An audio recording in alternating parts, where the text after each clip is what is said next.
The Far Cry series has long experienced something of an identity crisis. Is it a hard-boiled story of survival or a goofy physics playground with pet bears and flamethrowers? The answer has usually been a bit of both, and Far Cry 6 definitely doesn't buck this trend. It does, however, smooth out a lot of the bumps that have cropped up over the past few games, and in doing so becomes the best the series has been in years. But it also misses some steps, especially with its new inventory system, and that creates some new problems along the way. Truth or lies? Truth. They could be good workers. They could help rebuild paradise.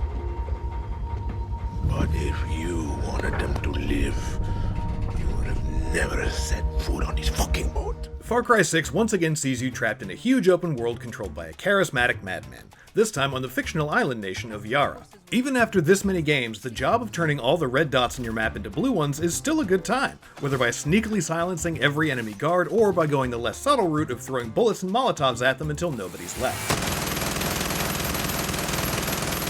Primarily modeled after Cuba, Yara is ruled by fascistic dictator Anton Castillo. His regime would be too preposterously evil to believe at times, if not for its real-world South and Central American inspirations, but it's his unwavering devotion to his vision of a quote-unquote perfect Yara, along with the gravitas and charm he projects to his still loyal subjects that make him handily claim the top spot on my list of favorite Far Cry villains. Yara did not elect me to do what's easy, but to do what's right.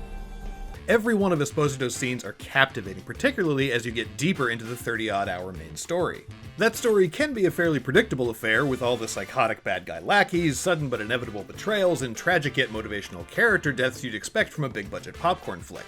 It does manage to balance its more somber moments with the more ridiculous aspects of its gunplay better than any recent Far Cry game, though it also leans a little too heavily on the grizzled get-it-done trope of resistance fighters. I wasn't wild about how it eventually wrapped itself up either, but again, the journey as a whole was mostly enjoyable. Can you whistle? What? Nah, you can't whistle.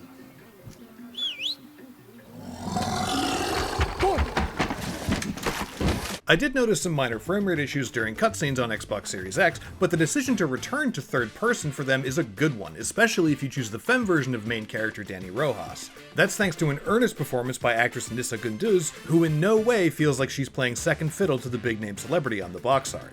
That's not what people see. Bullshit, it is. No. They see this, that's it.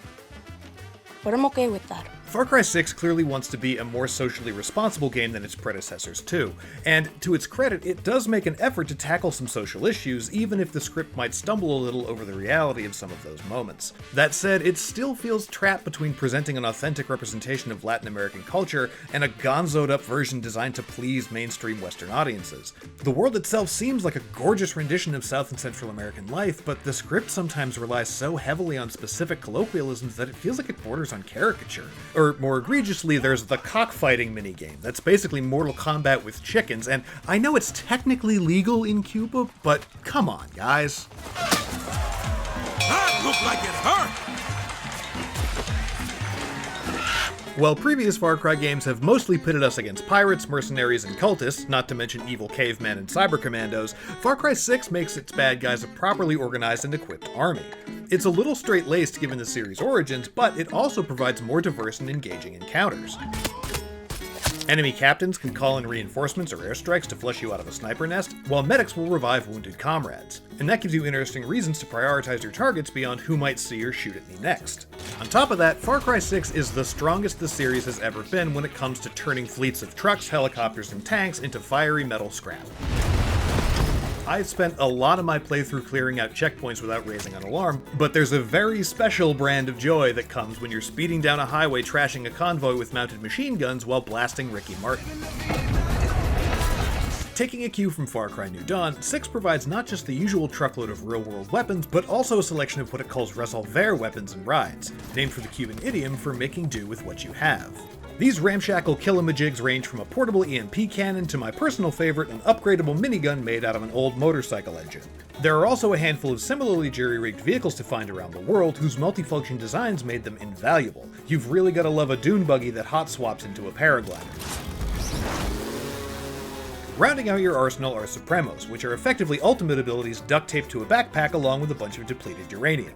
Each one has a unique function, be it a rocket barrage or a salvo of poison bombs that can turn soldiers against each other. I primarily swap between the rocket pack and one that let me see enemies through walls, though others like the self-reviving medic pack were equally helpful when I chose not to have one of the animal amigos at my side. Combat chorizo. Changing up your arsenal is a lot more important this time around too, as enemies now have unique resistances and vulnerabilities to certain types of ammo. It took a few hours to amass enough weapons to feel ready for anything, but the careful balancing of Far Cry 6's increasing power level versus my own meant taking someone down rarely felt tedious. And while that's a welcome new idea, it's the moments where you have to switch from stealth to action on the fly where the biggest change to the Far Cry formula simultaneously shines and stumbles pretty hard. Abilities that were unlocked through RPG-style skill trees in previous games are now attached to armor and weapon mods. It's satisfying to use the wide variety of gadgets to create playstyle-specific loadouts for each Supremo, and moving perks and bonuses to gear really leans into 6's emphasis on crafting and customization, even if some of the armor bonuses feel like they should be permanently unlockable. But your armor and weapons lack a similarly easy loadout system. The constant need to shuffle my inventory was, at the best of times, a brief dip into a clunky UI, and at worst, well, here's what it looks like in real time. There are a handful of other relatively minor technical issues, but this was far and away its biggest mechanical flaw, and it's even more of a pain in two-player co-op when you can't pause. However, teaming up to stealthily take out military installations or complete special operations is still a good time. Those are a fun side activity in interesting contained areas, but for my money, Far Cry 6 is at the top of its game when you're wreaking havoc across Yara's countryside.